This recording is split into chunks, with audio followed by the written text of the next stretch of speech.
Good day, everyone. Today, I'll be presenting technology, education facilities, and philosophy of technology, themes and topics.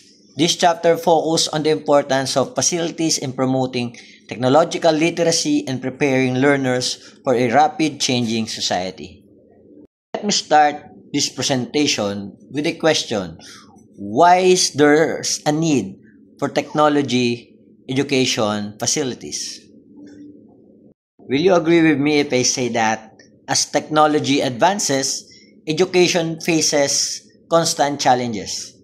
These changes are most evident in technology education, where facilities play a crucial role. Unlike traditional subjects that can rely on standard classrooms, technology education requires hands-on learning, specialized tools, and organized laboratory environment. Diba ang hirap magturo halimbawa ng visual graphics design, technical drafting, kung wala tayong capable computers na magpapagana sa app na required yung mga yon. So ano nga ba ang role ng laboratory facilities? What are the purpose of technology education? The purpose of technology education is to promote technological literacy for all learners. Students need more than computer literacy. They must understand how technology shapes society, history, event, and ethics. Without this, individuals and the democracy itself may struggle to make informed decisions. Role of laboratory facilities. Technology laboratory supports the academic curriculum. Modern lab encourage exploration, discovery, and problem-solving across 4 clusters: communication, construction, manufacturing, and transportation. The technology laboratory is the central to the curriculum. Unlike the old industrial art shop in the past, today laboratory are designed for exploration and problem-solving.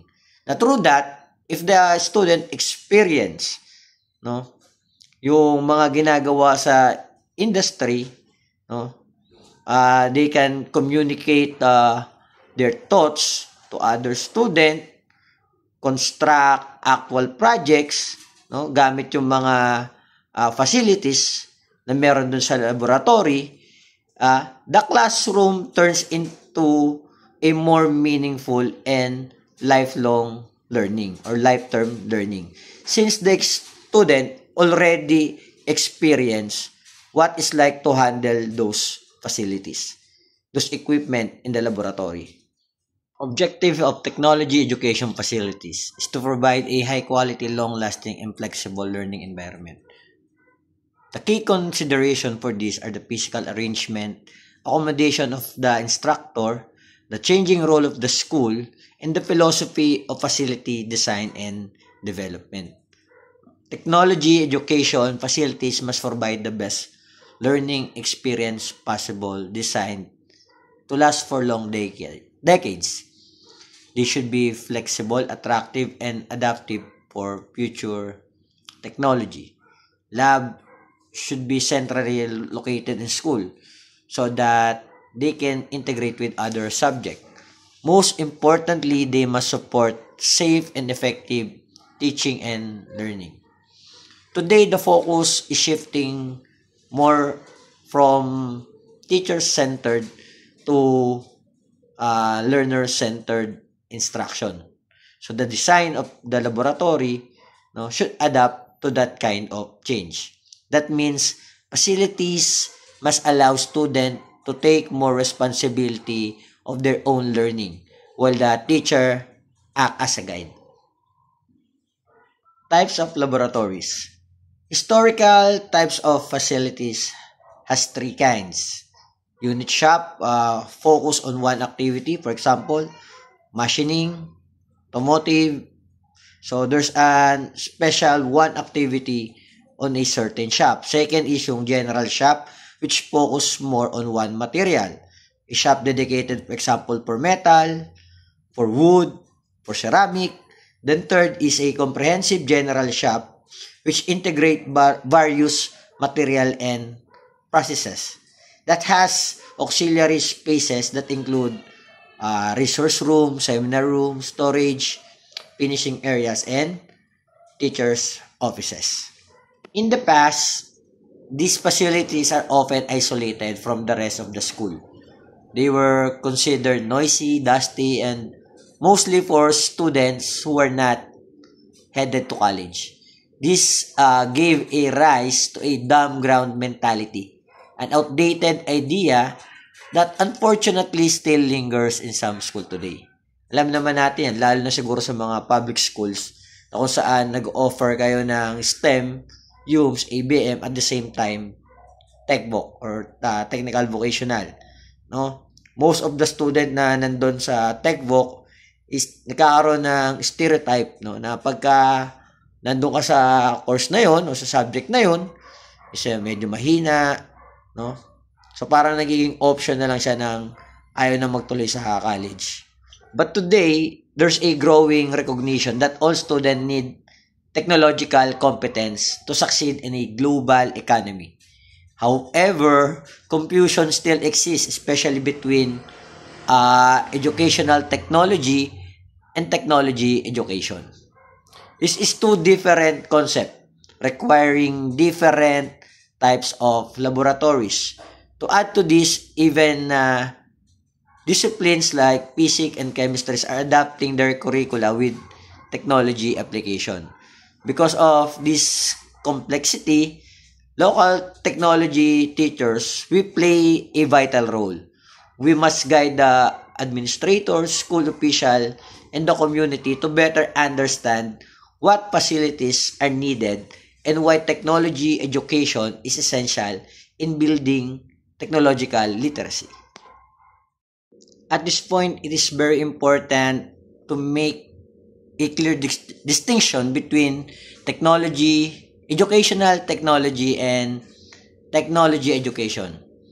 Educational technology is all about using technology as a tool to support learning.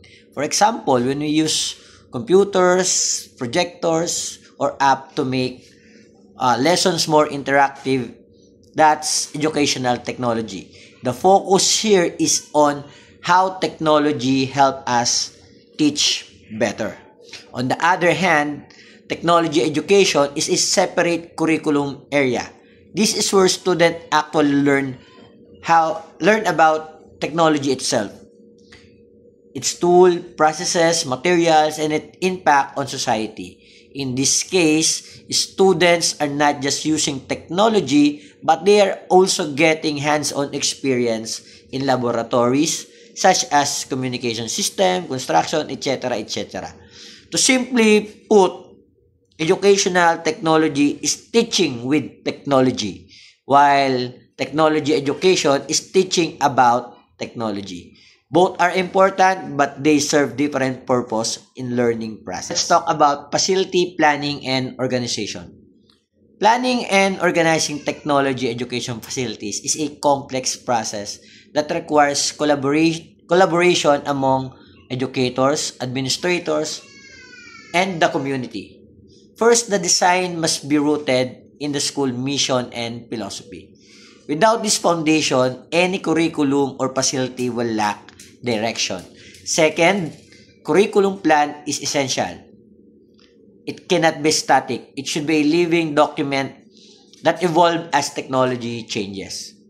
Importantly, any purchase of new equipment and resources should be made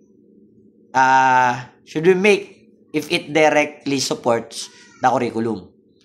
So, kung may bagong halimbawang competency doon sa course na nangangailangan ng bagong gamit, tsaka lang tayo bibili ng bagong gamit. Third, next, the school must analyze current and future needs by comparing existing lab tools and spaces with what the curriculum requires. This ensures that the investment are strategic, walang masasayang na pera. Where resources fall short, school can explore grant or partnership to bridge the gap. So, diyan papasok yung mga brigada eskwela, adapt a school program, where we can find resources sa mga stakeholders natin. Finally, there comes the big decision. Kailangan ba natin mag-renovate, remodel, or build new? Each option carries financial and time cost. So the choice must be guided not just by public pressure, but by what will truly enhance student learning and technological literacy. In short, facility planning is about aligning philosophy, curriculum, resources, and infrastructure to create a space that prepares students for the future. So who are the persons involved in facility planning? Here are the key stakeholders. We have the faculty, school administration, school board, the design team, and of course, the general public or the taxpayer. Okay? When it comes to planning for a new remodeled technology education facilities, many people must be involved to ensure success. The process usually begins with the faculty to check if the curriculum matches the school mission and philosophy. Once they assess the need, the school administration gets involved to oversee the entire process. Then the school board plays also a role because they must approve yung funding. From there, the general public became a part of discussion since taxpayer support is necessary para sa mga ganitong large-scale na project. So, magandang tignan natin kung ano ba yung meron sa locality natin. No? For example, galing ako ng Navotas, no? Bago ko mag-Cavite. No? So, it is karamihan ng tao doon, ang kinabubuhay, fishing. No? So, may mga vessels sila doon. So, the school see that. So, nung lumapit kami sa Aboitiz, sa mga stakeholder for a lab, ang pinustor namin na lab is SMAW, no? Shielded Metal Arc Welding. Since that's the need of the community, no? So, ayun yung hinanap namin at ayun din yung inoffer namin. Educational policies believe in laboratory requirements. In the past 20 years, technology has changed faster than ever before, and the school have to adapt. Many still hold on a traditional belief from the industrial art area where lab focus on teaching specific technical skills with basic materials. These labs were teacher-centered, isolated from other subjects, and filled with large industrial-style equipment. But today's needs are different.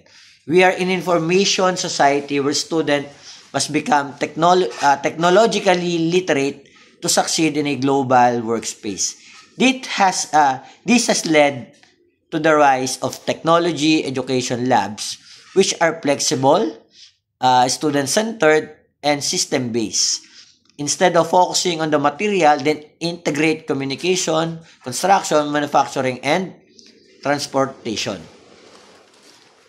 Here we can see a direct comparison between the industrial art lab of the past and the technology education lab of today. Industrial art labs were rooted in the factory era.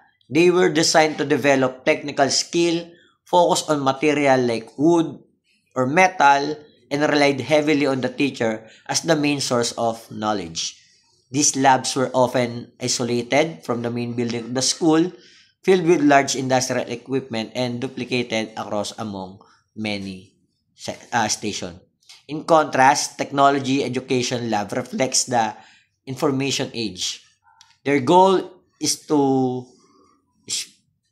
broad technological literacy. They are system-based, covering communication, construction, manufacturing, and transportation. They are flexible, centrally located, and designed to connect with other disciplines. The teacher's role has also shifted dramatically. From being a sole provider of knowledge, we teachers become a facilitator, diagnostician, and collaborators, helping students to take ownership of their own learning. This comparison highlights how facilities must evolve if we want to prepare students for today's technological and global workspace. Because outside of our school, no, hindi na natin pwedeng turuan yung estudyante. They should be capable enough, no, to face real-world challenges. Growth and development during the 1980s and the 1990s. During the 1980s and the 1990s, technology education experienced significant growth and change. First, in terms of curriculum, there was a shift away from a traditional manual training to a broader focus on technology education, emphasizing areas like communication, construction. Second, technology itself became a major driver. The introduction of personal computer and advanced tools such as the CNC machineries, fiber optics transformed the learning environment, making lab more modern and versatile. Lastly, yung teaching approach also evolved. Educators started recognizing diverse learning style, which led to the rise of technology, learning activities, and modular instruction. This allowed flexible, hands-on, and updated ways of teaching technology. Overall, this period laid the foundation for today's modern, student-centered, and technology-rich laboratories. Present laboratory facilities. Let's identify the type of laboratory required for each level. First is elementary level. Labs often integrated into classroom. Small tools cart, common tools, and storage spaces. At the elementary level, laboratories don't have to be expensive or separate. Usually, they are just part of the school with small room cards and easy-to-use materials like cardboards, softwood, plastic. The purpose of this is to help the children reduce abstract learning and experience technology with their own hand. For an instance, in other class, pupils use paper and plastic straw to draw or build bridges. No, they test with which bridge can hold the most coins, connecting the lesson to real-life structure they see every day. Junior high school level requires separate laboratory for broad-based technology lab that is flexible, integrated with other subjects. The facility should be flexible, integrated with other subjects. For an example, in a TLE grade 8 laboratory, student can practice basic electrical wiring, learning how to safely connect light bulbs and switches, no? So, pwede nyo siyang i-relate sa science class, no? Parallel series circuit. So, those skill they can actually use at home. In senior high school, there should be a specialized lab for every competency. No, merong hands-on activities for building, experimenting, and presenting. It also requires flexible and adaptable spaces. No, school setup should separate labs from the lecture area. These spaces allow the student to develop deeper knowledge and prepare for college, technical school, or working training. For example, in STEM class strand, student use the lab to design and build bamboo furnitures as part of the manufacturing cluster, combining creativity with practical skills. In a TVL strand subjects, student can stimulate small business setup like a printing shop or food processing stations, preparing them for entrepreneurship or employment right after graduation. Next is the teacher education facility. That should be the most adaptable facility. No, there should be able to go into an area and set up demonstration laboratory for a particular school setting. The purpose and influences of the laboratory. It provides environment to study technology, develop competencies, and connect with other subjects. Promote technological literacy for national progress. Modern lab attracts support. Outdated lab loses relevance. Visible proof of school commitment to innovations. So, the main purpose of technology education laboratory is to provide a space where students can study, practice, and apply technology in real-world context. The main purpose of technology education laboratory is to provide a space where students can study, practice, and apply technology in a real-world context. It's not just about skill, it's also about connecting technology with other subjects like math, science, and even social studies. A well-organized lab influences not only the student, but also the parent, administrators, and the community. Well, when we see modern labs, they support the school more. But if they see outdated labs, they think that the school is behind. It's behind. So, doon natin makikita, 'di ba, na kaya mas maraming enrollees yung ibang school kaysa sa isang school kasi tinitignan ng parents, ng students, yung mga laboratories natin. And it influences their decision kung saan sila papasok. Kaya mas maganda, mas mainam, maayos yung ating mga labs. Looking ahead, technology education facilities must always evolve. Students need laboratories that are flexible, modern, and adaptable to new tools and methods. Instead of an old one-size-fits-all model, we move forward. Individualized instruction and multi-use activities. For example, imagine a Philippine public school where classrooms have movable walls and shared computer labs. In the morning, students work on robotics or coding. Then, in the afternoon, the same space transformed into a digital design hub for community training. No? Di ba ang ganda nun? Then, in the 21st century, the technology lab won't be just a classroom. It will be a community learning hub, preparing everyone to adapt to a rapid changing world. So, that will be all. Salamat po sa pakikinig. In this introductory chapter for the Handbook of Philosophy of Technology, Engineering, Sciences, Anthony shows that both the term technology and the term engineering originates from the word that indicate a practice-oriented type of knowledge. So, let's define technology and engineering.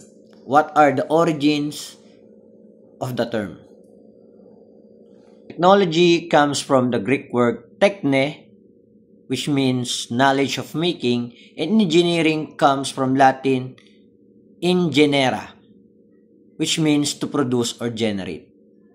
Both of those started as practice-oriented knowledge. The root of these words already shows that technology and engineering are about doing and making. Technology is knowledge of making, while engineering is producing or generating solution. No? Think of a farmer that making a simple bamboo for irrigation tool. So that's technology.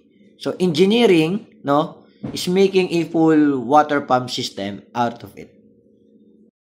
Technology and engineering today. Technology development and use of artifacts or system in our daily life.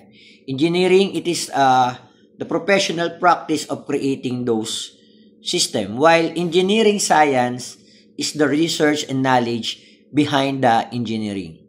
Natural science seeks the truth. Engineering science seeks usefulness. Not everyone has to be an engineer. Technology is about the tools and the system we use every day, like cell phones or transport. Engineering is the profession that develops them. In engineering science, provide the test knowledge to ensure that they are useful. Let's put it into this context. As technology user, we, teachers, students, we use e-wallets. No? Engineers are the professional who design the system behind those to secure our mobile payments. No? Engineering science naman, those are the computer scientists that test the encryption to ensure that it is safe to use. Why technology literacy matters? Bakit ba importante sa atin to. Technology impacts our everyday life. Citizens need technology literacy, no? Because it is our ability to understand and use technology responsibly. Not all need to develop tech, but all must know how to affect society. Every citizen today must be technology literate. No, this doesn't mean everyone must invent, but we should all understand how technology affects job, education, and daily lives. For example, during the COVID-19 pandemic, online classes required students, teachers, and even parents to be digitally literate, no? Even if we were not IT professional, no? The time calls for it, so we must act, we must adapt, no? So, ganun ka-importante na dapat we are technological literate. 4 ways to see technology according to Carl Mitchell, 1994. No? We can see it as one artifact system. It is a tool, can be machine, apps, transport. It can also be knowledge, skill, and know-how, not just applied science. You can also see it as a process, designing, making, and using. Also as human social values, how tech shape us as Homo technologies. Carl give us 4 lenses to look at technology. It's not only the gadget, but also the knowledge behind them, the process of making and using, and finally, how technology changes who we are as a human and societies. For example, in a Philippine scenario, the artifacts, jeepneys, tricycle, and e-vehicles, knowing how to fix a tricycle engine, that's knowledge. The process, the designing how those jeeps can be eco-friendly, no? In terms of human and social, we can debate on jeepney modernization, balancing livelihood versus environmental goal. So, saan kayo dun? Ethics and society. Technology is not neutral. It affects values, lifestyle, and culture. It raises question of fairness, access, and sustainability. Connect to STS, which is Science, Technology, and Society Studies. Technology also raises ethical questions. Who benefit from technology? Who is left behind? For example, jeepney modernization. It promotes sustainability. But what about the drivers who can't afford new units? This is where society and ethics enter the discussion. No? Technological knowledge and natural science. Technology knowledge has unique features compared to science. Its key theme is context-dependent. It is non-propositional.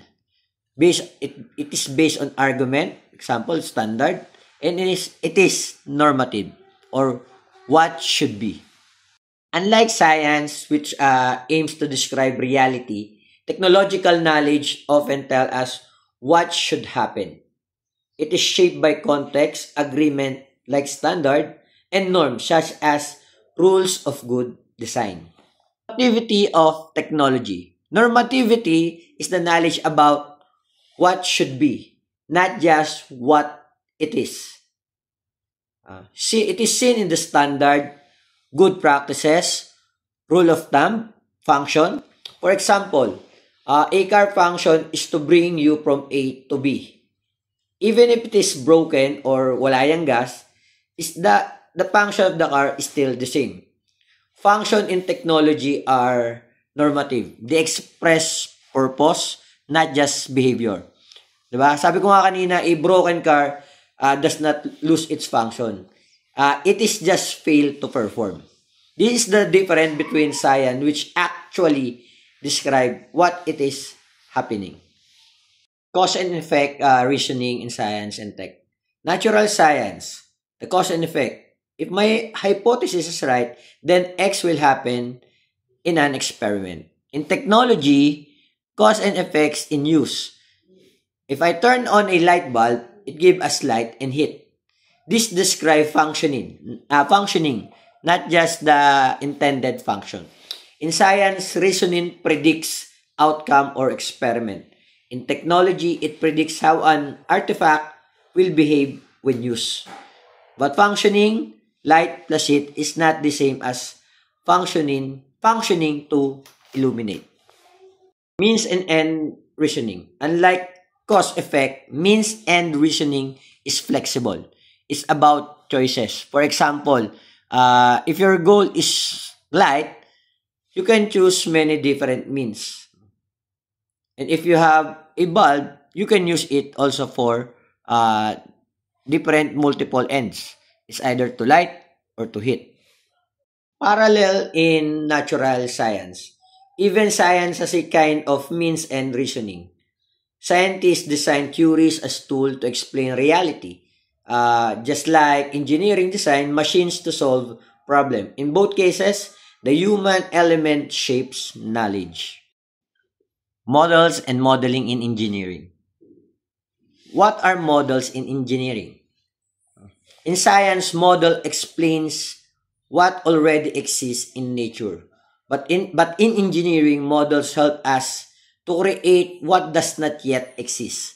For example, scientists model typhoon path to explain weather patterns. Engineer, on the other hand, model flood control system to prevent disaster. In scenario, science model, pag-asa typhoon forecast path. Yung engineering model naman, gagawa ng blueprint for flood-resistant drainage system in Metro Manila. Kasi mahirap na sa Bulacan, no? Types of model in engineering. It can be conceptual models, physical models, and format models. Engineers use this different model to different stages. Conceptual models sketches ideas. Physical models show the structure, and the formal model use computers to stimulate behavior. Conceptual sketching of a bamboo bridge, for example, no? Plan for a rural town. Now, sa physical, making a scale model of a Nipa hut design. Formal, using a CAD to simulate an earthquake-resistant school building. Normative nature of models. Engineering models are normative. Not just describing reality, but setting a goal. Like calling someone a model student. An example of what should be. Engineering model is not neutral. They show how something should work. For example, a Jeep modernization model doesn't just describe today's Jeep. It shows how a safer and more eco-friendly jeepney should look and function. Abstraction in models. Abstraction is equal to leaving things out of focus on what matters. It makes problem manageable. But engineering must be careful reality in complex. Abstraction is like simplifying reality. For example, a wind tunnel test uses a small plane model to test airflow. But because the scale is different, not all real-world factors are captured. Using a scale model of a boat, for example, in a wave tank to study typhoon-resistant fishing boat, will not work in an actual situation.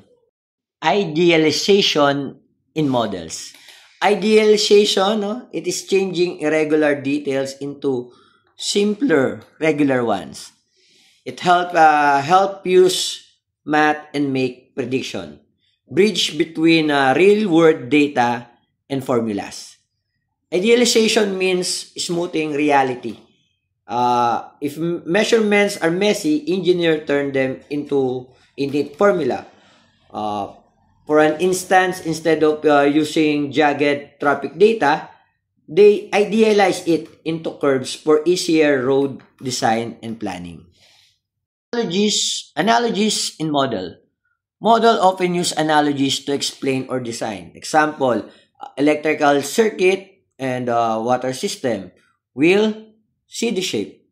It helps engineer think creatively. Analogies make modeling easier. A battery works like a water pump, both pushing flows through system. Using analogies, let engineer borrow idea from one domain and apply it to another. No? It's like just like explaining yung solar panel, no? Paano nyo ba siya explain na mas madali, no? Pwede natin sabihin na it's like a charging power bank pero ang gamit ay araw. Why models matters in engineering? Models are the heart of engineering. They help design new solutions, explain ideas to clients, and predict performance. But engineer must never forget, models are simplified version of reality. For example, you're an engineer, then you show barangay official of a scale model of an evacuation center. It should be simple enough to understand, no? But yung pinakita mo na yon is powerful enough to help make decision, no? Para dun sa mga nakakita nun, no? Technology is not just about machine and gadget. It is also about the values and the rules we live in. So that's why we need to study what are the norms and value in education. In technology.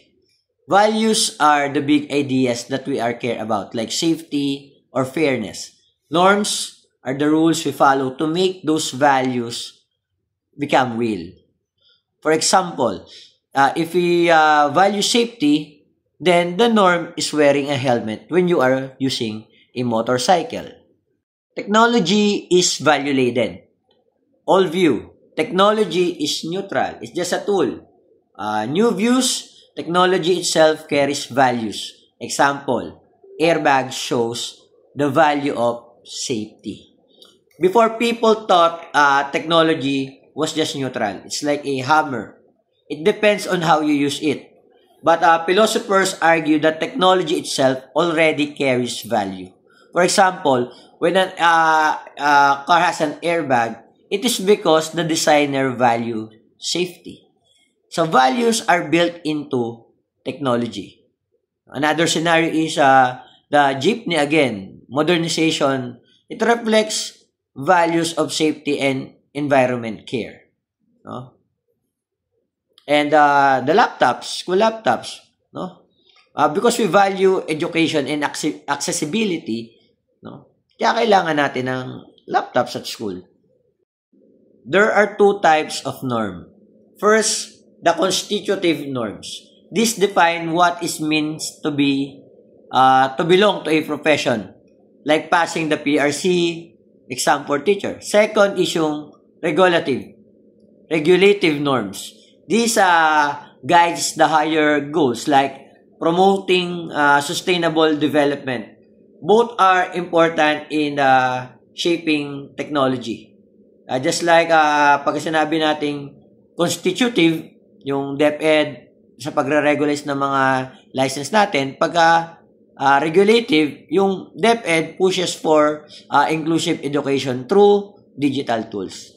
When we talk about norms and values, magkakaiba tayo, no? May depende sa culture, sa kagaling, no? So, in some cases, when a project involved many people, it's hard to know who is responsible when things fail. It is called the many hands problem. For example, when a dangerous car is sold, is it the fault of the engineer? Ng manager ba? The company? Responsibility gets spread out. Again, balikan natin yung jeepney modernization. Sino ba yung accountable dyan? Yung government ba? Yung mga manufacturers? Or yung mga operator? Technology as a moral actor. Sometimes technology itself acts like a moral guide. A speed bump can slow you down whether you like it or not. It's called value-sensitive design. Embedding values like safety directed into technology. In the future, more design may care these values. Malay mo, next time, meron ng breath lock analyzer yung car, no? Para talagang may prevent na mismo nung sasakyan pa lang yung pagka naamoy niya na medyo amoy alak yung driver, hihinto na siya, no? Mga ganung bagay. So to summarize, technology is never neutral. It always reflects values. That means engineering and designer have an ethical responsibility. But also as a society, we must choose what values we want in our technology. Safety, fairness, and sustainability or inclusivity. As we wrap up, no, let's look at the philosophy of technology. No? Saan ba ito pupunta? Just like technology itself, the philosophy of technology also evolves, adapting to new challenges in society. But before we go to that truth, no, sa future, pag-aralan muna natin yung mga naging turns nitong philosophy of technology. We have what we call the empirical turn. In the 90s, philosophy of technology made what's called the empirical turn. Instead of only asking abstract question, philosopher began looking at the real practice, how engineer design, how user adapt, and how society interacts with technology. For example, studying how farmer use phone, no, para sa mga weather updates, no? Analyzing how jeepney drivers adapt to modern jeeps, or us normal people driving cars, kung paano natin gamitin yung apps like Waze para hindi tayo maligaw. In 2016, we have the philosophers suggest the new step. No? Ang tawag naman nila dito yung axiological turn. This means putting more focus on value in technology. The idea is that philosophy and technology should guide society in deciding which value matter in new technology. Okay? Like debating value in cellphone tower near school. No? Pwedeng lumakas nga yung signal, pero may kasama naman siyang health hazard. Just like yung kanina ko pang ginagawa example, yung government balancing the value in jeepney phase out, the modernization, and the livelihood aspect. I have here 3 quotes from different philosophers. Sabi ni Bridge, philosophy must work with society, industry, government, users. Sabi ni Hanson, connect philosophy to teach to other field, medicine, mechanical arts. Ang sabi naman ni Pete, don't forget core philosophy. Some philosophers says we need a social turn. This means philosophy of technology should not stay in the classroom. It must engage with industry, with the government, with the community. But while doing this, we should not lose the deep philosophical reflection that make us unique. For example, during the COVID-19 response, collaboration between scientists and LGU and school online learning. Diba? Nagawa naman natin siya at naitawid natin yun. Why philosophy of technology matters for education? Why does it matter for us teachers and students? Philosophy of technology gives us the tools to think critically about artifact, design, and values. It builds technological literacy, the ability to see how technology and society shape each other. And it prepares us to make ethical choices, whether for future engineers, teacher, or simply just a citizen. To conclude, the future of philosophy of technology is moving towards values and society. Technology is never just gadget. It is always about people, ethics, and choices. And the more we study it, the more we understand how to use technology responsibly for a better world.